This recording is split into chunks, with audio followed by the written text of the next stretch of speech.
Welcome to Beyond the Press Release, a production of Agoracom, in which we take the time to speak with small cap executives right after they put out important news. With us today, and he's put up big important news, is Tim Daniels, Executive Chairman of AIML Innovations, trades on the CSC under the stock symbol AIML for our friends in the US under FIRZF. AIML, artificial intelligence, machine learning. You know that Agoracom's thesis that this decade is going to be dominated by the convergence of technologies like AI and AR and all those kind of things. So that's why we're so happy to have him on the show. For those of you new, and that's going to be a lot of you because they just started trading, in the last several days.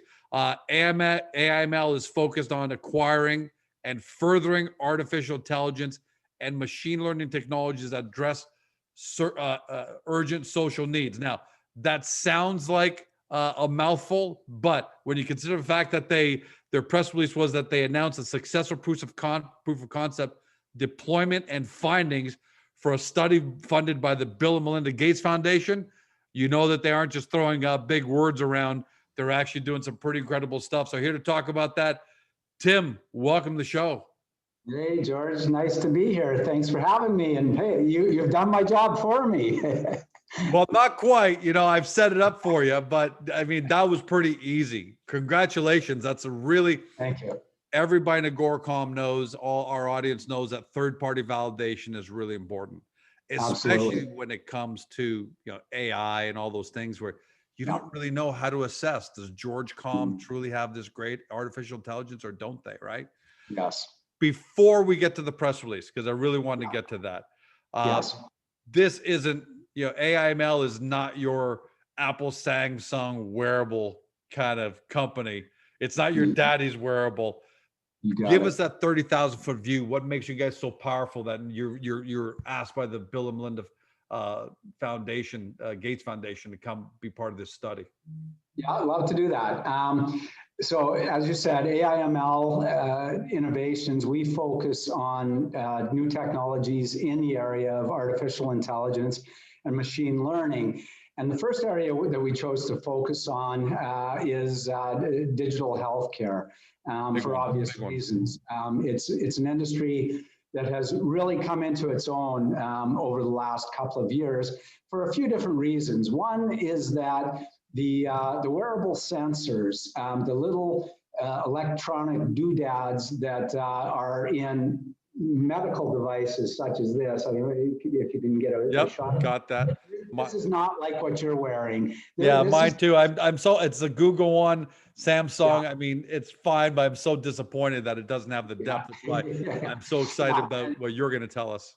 Exactly, as opposed to this, which is a real medical monitoring device that's driven by artificial intelligence. Now, a wearable like yours is based on an algorithm. What's the difference between artificial intelligence and an algorithm?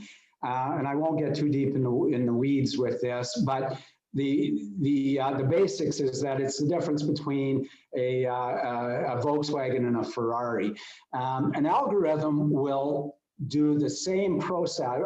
Algorithm is just software, and it will process the same data over and over and over the same way.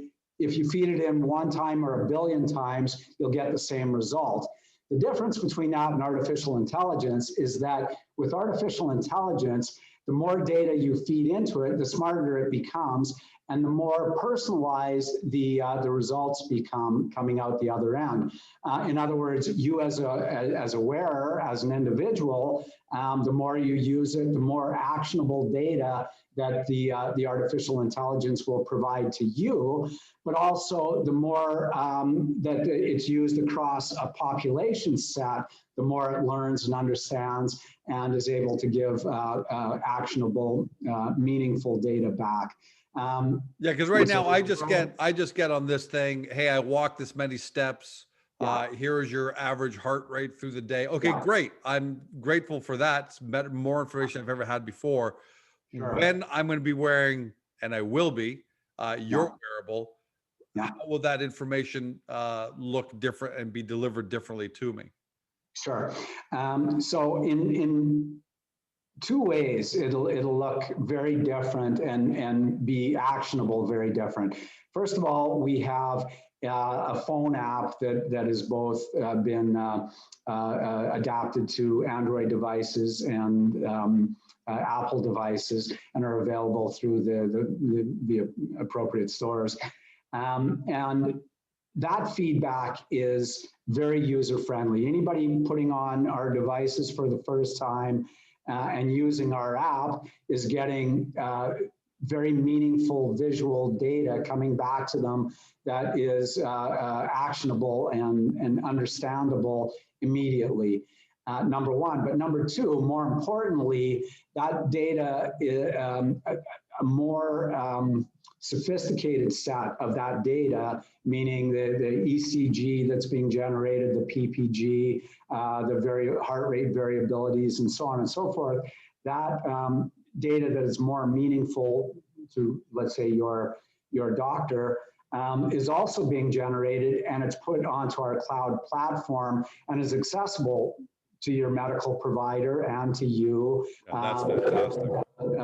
And to your family members and whoever else you deem appropriate to get that information. And that is providing the same sort of information that you would get by going in for a complete physical at your doctor's office, including ECG and a PPG readout, blood pressure readouts, digital pulse, heart rate variabilities, BMI and weight, and so on and so forth. So it's will there be some feedback as well, though? Let's say I don't connect it to my doctor, yes, or I'm not going to my doctor. Will it tell me, hey, George, your BMI is too high, here's the problem? Will it actually give me feedback, or how far does it engage with me? Sure. So it is engaging with you to the extent that you want it to is I guess the easiest way to state it.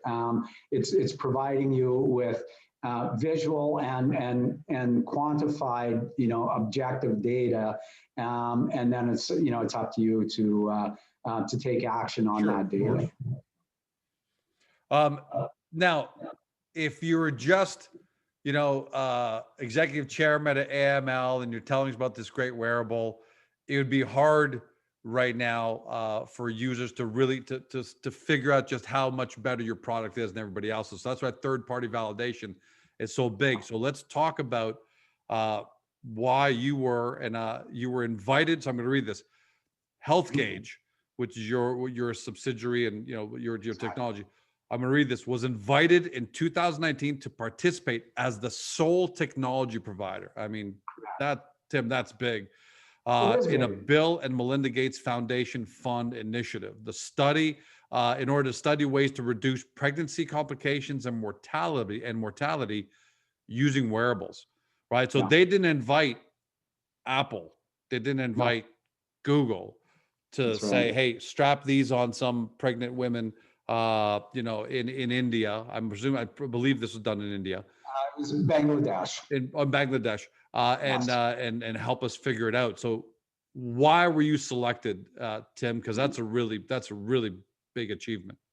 Mm-hmm. The doctors behind the study had researched various companies in this space, in the digital wearable space, and came to the conclusion that we had the solution that was exactly what they were looking for two reasons. One is because our technology in and of itself is a very powerful technology. But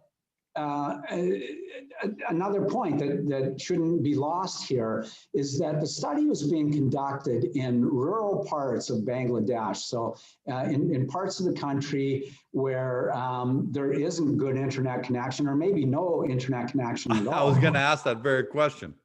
Right, or maybe not even any cell phone connection. And so it was important to have a technology that was readily configurable in such a way that the data could still be aggregated And so in this case, the pregnant women who were chosen to participate in the study were women who are at high risk for hypertension issues. And hypertension is it's another word for high blood pressure. And it is a tremendously difficult problem and dangerous situation for pregnant women. And in fact, is one of the leading causes of death in pregnant women and the unborn children. So it's something that is taken very, very seriously. Yeah, this is a serious study that you're chosen for. It really is. And in places like rural Bangladesh, where there is little technology infrastructure and little in the way of internet and cell phone signals and so on, it was important to have a technology that could be configured to that sort of situation. And so what would it do, Tim? Would it almost have the ability to hold the information on the device, aggregate it, and as soon as you had access to a wireless network, then it would grab it all? But that's great. You're dead on, George. You got it. So what was happening is that the women were wearing our medical device here in combination with a cell phone app that if they didn't have their own cell phone, it was provided to them as part of the study with our app on it.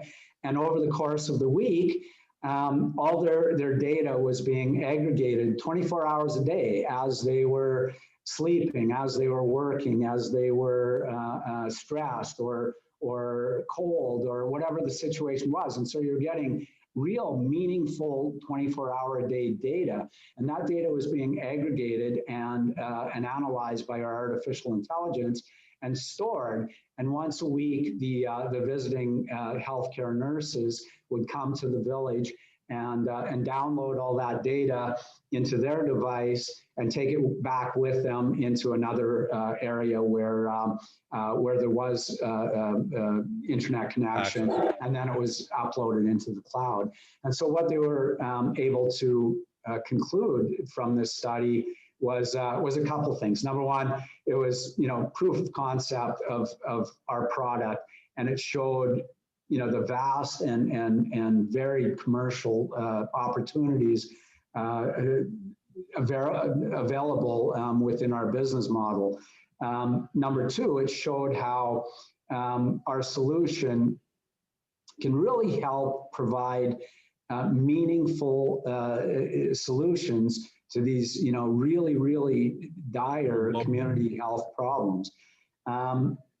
And number three, it showed how our product was readily configurable to be retrofitted into an existing managed care program with the normal workflow that doctors and nurses would already have. So very, very user-friendly, I guess is another way to say it. And so, Tim, suffice it to say that everybody involved at the foundation, the doctors, everybody, were really happy with the results at the end of the day. Yeah, exactly. And so that was the the overall conclusion of this, is that clearly this technology was a benefit to these women in that situation, and it really was a major aid in understanding the heart health of these particular women. And is that what you're focusing on? Are you focusing on heart health first, or are you or are you focusing on a wide range or a few other ailments as well? So basically, the answer is that any of the chronic problems that you would normally go to your doctor for on a weekly or monthly basis, and so obviously that includes things like heart health, high blood pressure, hypertension, and so on.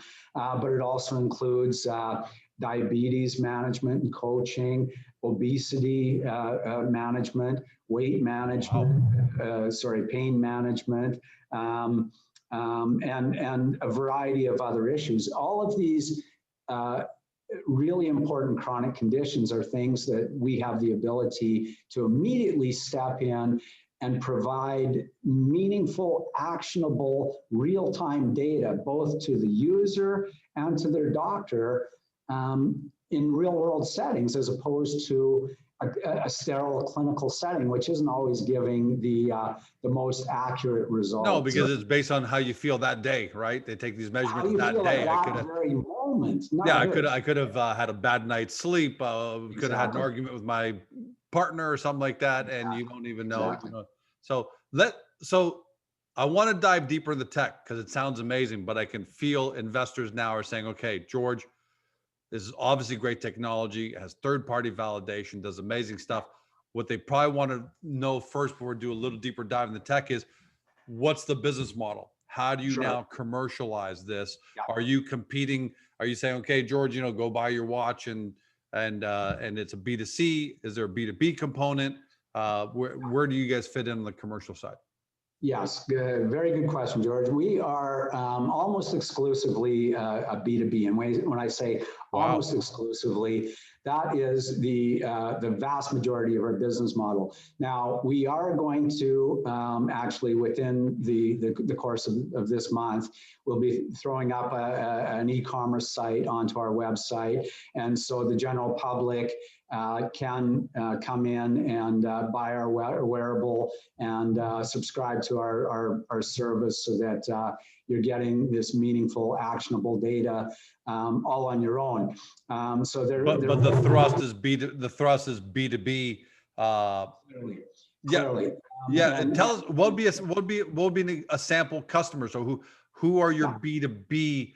Because B2C, for everyone, I'm sure most of you know it, but for those of you, B2C is AIML competes with Google and Apple in trying to get our attention as consumers. Right. One-to-one can be expensive, can be very lucrative, but can also be very expensive because trying to acquire customers at a consumer level is expensive. B2B means you're going into enterprises, and one sale means a lot of sales. So give us an example of kind of sample. Not they have to name customers, or if you have them, great, but what would be examples of type of your customer profile? Sure. So our customers are what we call channel partners, or in other words, they're the conduit through which, as you just said, we bring on one channel partner, and we acquire through that channel partner thousands or maybe tens of thousands of end users. Okay. As opposed to a retail model where we're selling one off.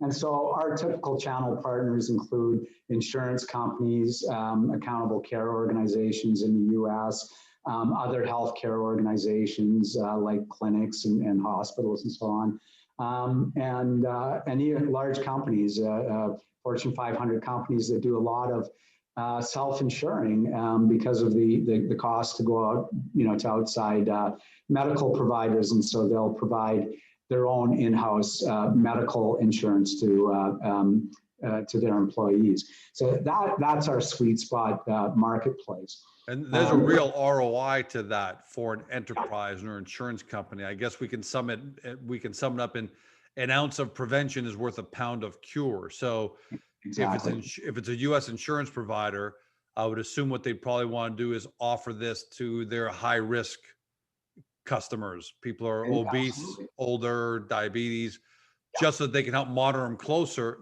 get them the healthcare they provide faster, which at the same time saves them a ton of money. It saves them a ton of money.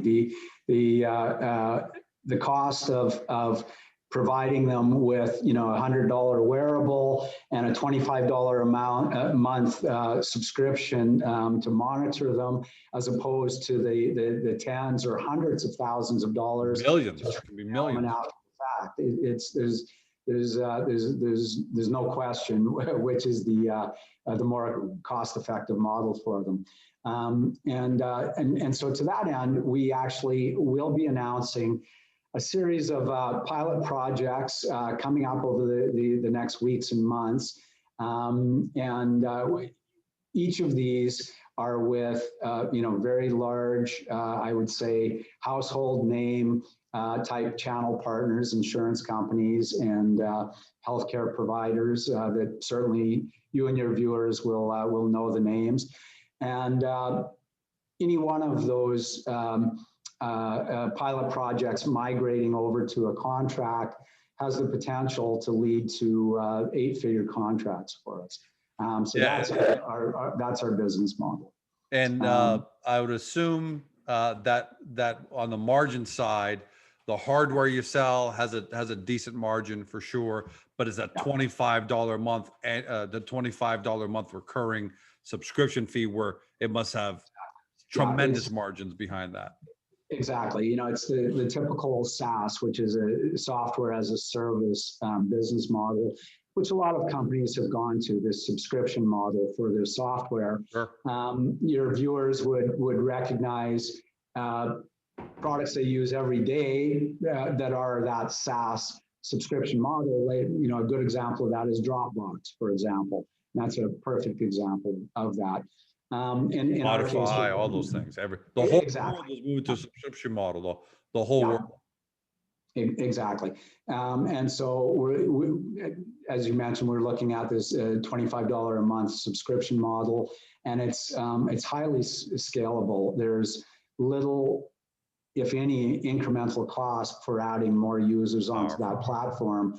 And again, you know, many of the channel partners that we're in discussion with represent many thousands or tens of thousands of patients or employees that can be ported over to our system. Wow.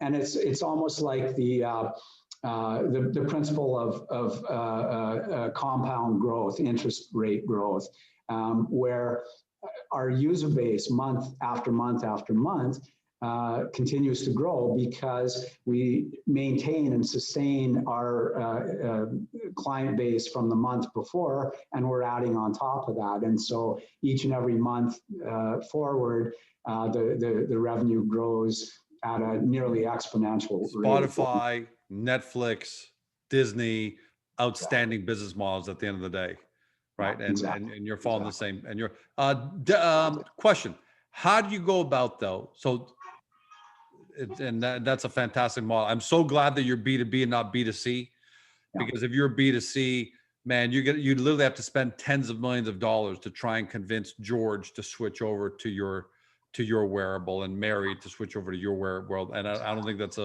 I don't think you can beat the big guys at that basic, you know. But how do you go about though?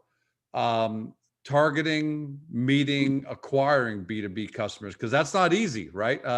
You know, here's this company, AIML, they're not a household name, and you want to call up GeorgeCom, this massive conglomerate, let's call it an insurance company. I've got, you know, millions of insured people underneath. How do you even get in the door in order to pitch AIML? Sure, and that can be a challenge for sure. One of the advantages we have is that one of the founders of HealthGauge, our subsidiary that we're talking about here, is Randy Duguay, who is one of the executives at TELUS Health for many, many years, which, as I'm sure you know, is the largest Canadian health tech company. And so in that role as part of senior management within TELUS Health, he's got a Rolodex. He's got a Rolodex of people he can call right up. Exactly. He generated a tremendous network that he now has relationships with, and that gets us very quickly through the door. And so we are in front of some major corporations. In part because of, you know, some past and existing relationships that the management has had, but also in part through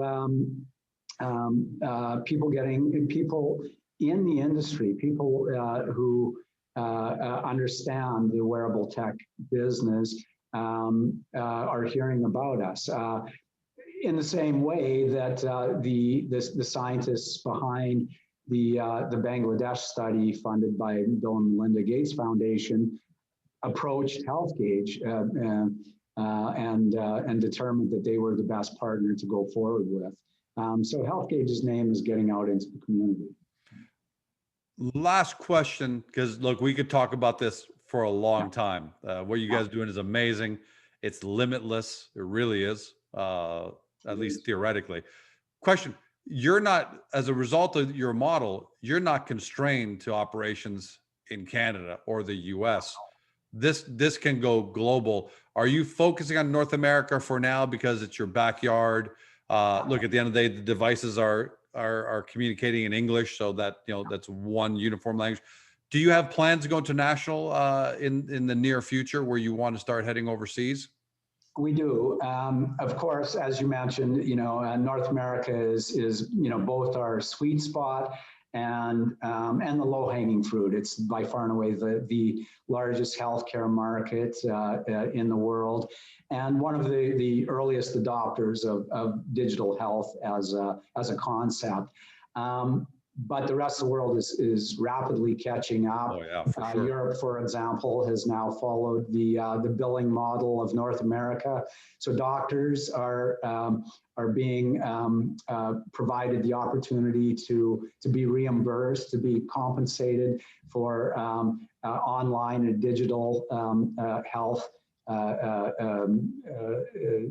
client visits. Telemedicine, right? Telemedicine is Exactly. absolutely going to be a part of our lives this decade. It's going to be a screaming growth market. Completely. And so the rest of the world is rapidly catching up, and we are in discussion with some potential strategic partners in other parts of the world that clearly already have a toehold in those markets and can be a rapid launching pad for us to get in there. If I can add one other thing with respect to our business model, a lot of your viewers are probably familiar with a company called Livongo. Livongo is a US-based company. They started about 5 years ago, and their focus was digital monitoring and coaching in the diabetes space only in the US. And they've done an amazing job, I have to admit. And when I say amazing, this past year, Livongo was bought out by Teladoc for, I think it was about about $160 a share, $16.5 billion transaction. So a substantial transaction. Our business model is very, very similar to Livongo, but in studying what Livongo has done, we actually see some things where, again, kudos to them, they've obviously done things very well, but we see a few areas where we can actually improve upon Livongo's model. Well, that's tech, right? There's always someone who comes along and improves and makes it better. Exactly. For example, again, we're talking about automated technology here on my wrist, as opposed to Livongo's technology that was, for the most part, manual inputted by the customers. Oh, that's you couldn't pay me to manually input. And you see, this is the problem, that number one, when you rely on human input, you have all sorts of subjectivity that's brought into the equation, errors in entering data, and it's just human nature to get sloppy, get lazy. So they'll do it religiously for the first week, and by the second week, they're skipping every other day, and so on and so forth. Hey, guilty as charged. You just can't be done. Sure, and all of us. As opposed to our technology that can do the same thing as what Livongo's model was doing, except in an automated fashion. And so there's no more human subjectivity. And that dovetails into my question then, is what is your competition like at the B2B? We know the B2C, if you're going there and you're not, except for just as a residual, but we know who Google, Apple, Sony, everybody is your competition, would be your competition on B2C. What's your competition like on B2B? Where do you rank yourself? Yeah, it's interesting in that there's all sorts of companies that have focused on various parts of the health tech, the digital health tech industry.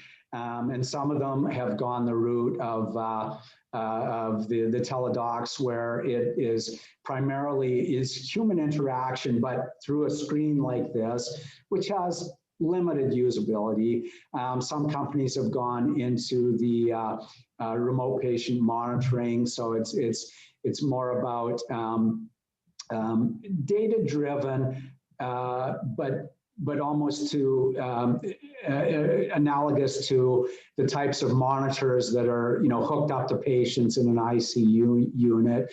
Other companies have focused on building out billing platforms, automating and digitizing the billing platforms. Other companies have gone into the activity space, like the Fitbits and so on. So they're focusing on aggregating data relating to getting on your bicycle or getting into a swimming pool and so on. There's very few companies at this point that have gotten into the space that we are in and that have created the end-to-end solution that we've created and patented, which is everything from the aggregation of the digital data through to the application of the artificial intelligence and machine learning, through to the actionable feedback and interaction that's available both to the customer and to the doctors. And so the space is wide open. Wow, that's a great summary of the competition. I love the way you summarize that to really make people understand. And that's important, right? Because if you got monster competition by big Silicon Valley companies back with $500 million war chests, it makes it pretty tough to compete. So safe to say, Tim, when you guys walk in to a pitch, you guys walk out as one of the, all right, the top contenders as to who's going to get the pilot or who's going to get the business.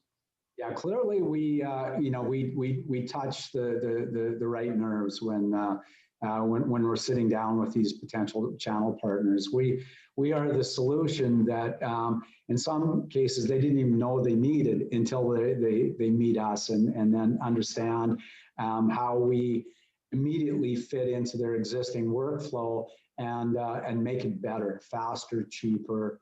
And most importantly, better health outcomes for their customer base. Well, it looks like we'll have, from what you said earlier, we're going to be finding out about those things over the next several weeks with some household name pilots. It's going to add just on more great third-party validation. So, Tim, we'll cut it there because I would love to do a deeper dive on the tech, but I think it's important first to get a real good holistic, pardon the pun almost, understanding of the company, its product, its third-party validation, its market, its target markets, and we've addressed all of those. And I'm excited, and I can't wait until I get my wearable. Hopefully by the time we do this again, Google will be out, and I'll have my AIML, and we'll have more to talk about.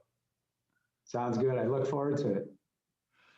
You've been watching Fervent at Home or listening by podcast to Tim Daniels. He's executive chairman, AIML Innovations, trades on the CSC under the stock symbol AIML. And for our friends in the US under FIRZF. Look, it's a brand new company, brand new technology, and that has a double-edged sword there. On the one hand, brand new, great technology, potential for explosive growth.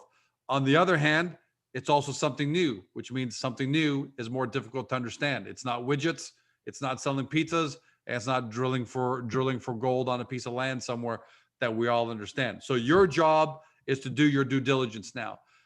In order to do that, make sure you find your way over to the Agoracom hub for AIML.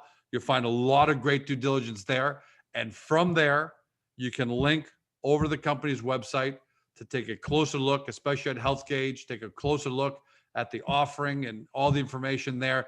Because look, we have said it time and time again, this is the decade where the convergence of great technologies like artificial intelligence, telehealth are all coming together right now. It's unprecedented time in our history. And as a result, We're going to see brand new markets created, brand new businesses, brand new monster companies. I'm not going to tell you that AIML is going to be one of those, but they're here. They've got the third-party validation. You know there's more coming. So it's up to you now to do your due diligence, take a really close look, and hopefully you discovered your next great artificial intelligence healthcare company. Have a great day. See you next time.